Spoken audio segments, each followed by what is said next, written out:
Just a pretty physical game where I thought both teams really competed. I thought Buffalo really did a lot of good things. I thought they were very prepared for us. I thought they bothered us a little bit with their strength inside, and we didn't do a good job adjusting to the whistle.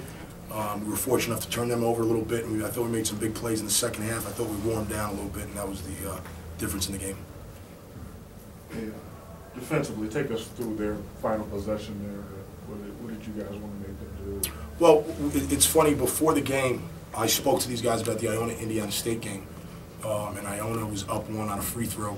They gambled for a steal, and Indiana State came down. It was a 5-on-4 situation, and we spoke about it. I said, guys, wherever in that situation, you keep everyone on your chest, you switch into everything, and don't trail any action.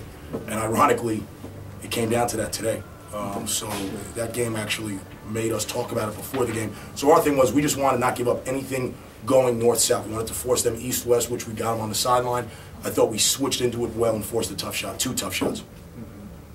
You feel pretty fortunate to get out of here with the victory, considering they played good defense down the stretch. You guys, I think maybe had anytime I get a win, I feel fortunate. Home, away, wherever. I mean, yeah, you come into this, you win, and it's a great feeling for your guys. You want to keep momentum going. You want to stay on a positive note, and the fact that we got to win against a good Buffalo team who's well coached. Listen, I mean, Watson and McCree are terrific players. We have all the respect in the world for them. But we're very happy, to get a win. Coach, it's your second trip up to Western New York this year. How different is your team now? It seems like they're on a roll. You guys have been playing well as of late. How different, if at all, are the? I think we're the same team. I just think, and it's funny. I was talking to Steve and our coaches about it. It's one of those things where we came up here, and I think it was early January. We lost to Canadian Niagara by 4, but we were still defending the same way. We were still playing the same. Is it luck? Yeah, it is a little luck. You got to be a little lucky in this game. And sometimes the ball bounces your way, sometimes it doesn't. What's happened to us in the last 8 games is we figured out how this team wins. We understand what we have to do, and we didn't play well defensively tonight. We did not do a typical Manhattan job defensively tonight. I didn't think any. I mean, teams don't shoot 55% against us. Just doesn't happen. They did. Give them a lot of credit for that. But we're figuring out how we win, how to take care of the basketball. I think we only had 2 or 3 turnovers in the second half, so we adjusted and did some good things, and I was happy with the outcome. I think our mindset's different. I don't think we're a different team. What's the message to the guys down the stretch now going into the MAC? Just have fun.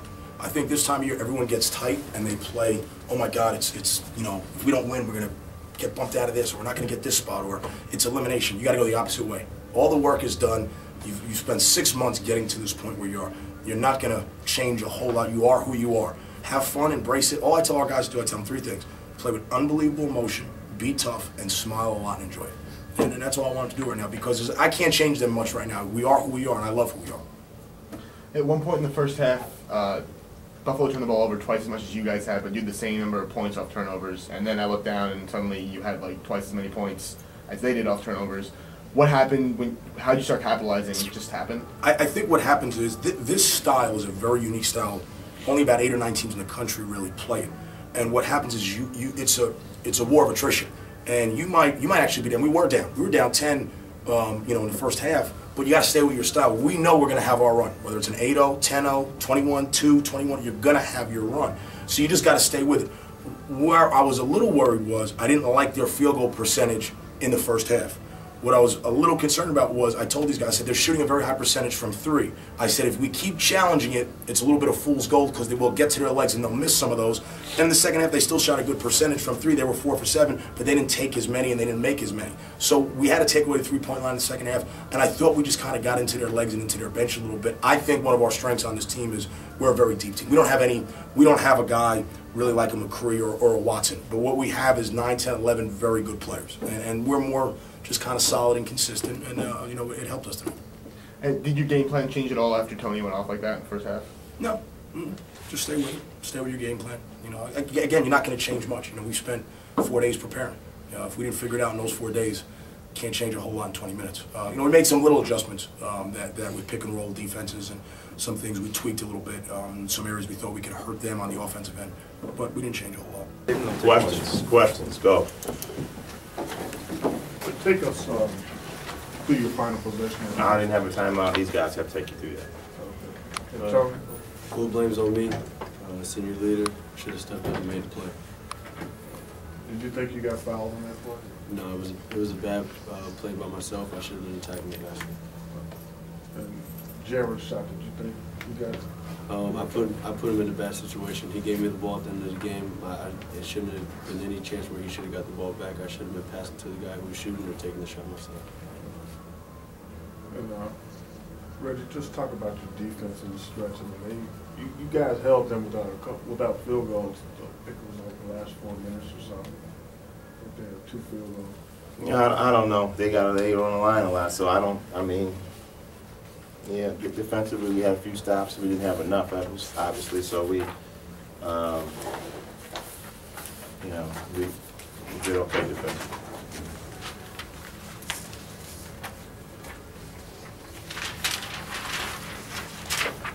You two guys got some questions?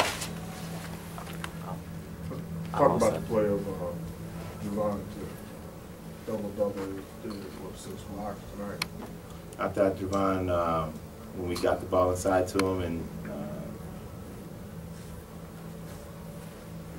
he was able to score it in there. When he could get the ball over his shoulder, without a couple of guys hanging on his arms, I thought he did a great job. What happened around the end of the first half, being the second half? You guys came out a little flat, I thought, from the start the second half off, and they just went on a big run. I thought we got kind of.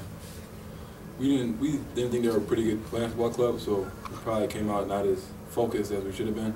I mean, we turned the ball over like 18 times in the first half, and we were still up 3, so we probably thought that it was just too easy. So when we came out the second half, we probably took them off a little bit. They came out really tough, and they kind of fought back. I gotta give them credit. Javon, how do you guys limit those, 18 or whatever it was turnovers in the first half, so you can make that lead 3? We just gotta know what we're doing, do what we practice every day. That's totally unforced turnovers. I feel like. I mean, obviously they're there, but we drilled too much stuff in that situation to turn the ball over that many times. Coach, you've been playing the MAC for you've been in conference play for about 2 months now, and it's pretty good rhythm every Wednesday, Saturday. And this is different. You break out of the MAC, you're playing a team you're not familiar with, and you had a whole week off. Do you think that helped or hurt your team? Well, they had a whole week off too, so we, I don't think that factored into the game. Obviously, when you're playing well, you want to keep playing, but I don't think that had any factor into the game because they had a whole week off also, and look, we just didn't take care of the basketball. If you got that many, when you shoot 21 for 38, you should win. And we didn't. So if you only get 38 shots and the other team gets off 50, you got a problem. But when you shoot 55% and they shoot 42, typically you should win. But we didn't take care of the basketball, and then we obviously didn't shoot well from the line either. So. And Tony, talk about their defense. I mean, they did create a lot of turnovers. They were in the passing lanes a lot. I mean, they did try to press. That's not the first time we saw press this entire season. We've gotten better over the season with the press, and like Javon said, we do drill it every day. And honestly, I didn't think it was their press that we were worried about. It was just more focused with our team and us taking care of the ball. Tony, do you guys, or did you at all sense a difference, like you said, with playing teams within your conference for so long and then playing a team outside? Do you sense any different style or at all? I mean, every team has their own style, so as far as Manhattan being from a different conference, I didn't really feel it was a difference in styles. It was a game that we prepared for like any other game, whether it's non-conference or conference, and the coaches did a great job of preparing us, and we as players didn't go out there and execute.